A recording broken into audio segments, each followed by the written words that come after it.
কোনো কিছুর প্রয়োজন বোঝাতে আমরা কিভাবে ইংরেজি করব?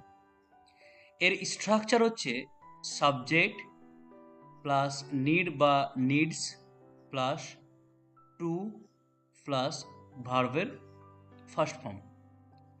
উদাহরণ হিসেবে দেখতে পারি, আমার ইংরেজি শেখার প্রয়োজন। তাহলে কি হবে?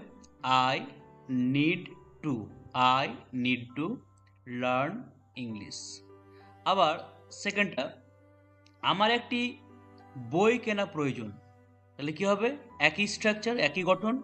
সাবজেক্ট হিসেবে আই ইউজ করলাম, নিড টু, আমাদের formula need to plus by অর্থাৎ ভার্বের first form a book.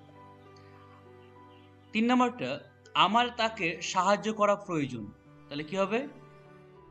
I need to help him. আমার একটি কাজ করা প্রয়োজন। এটা অবশ্যই কমেন্ট বক্সে কমেন্ট করে জানাবেন কি হবে।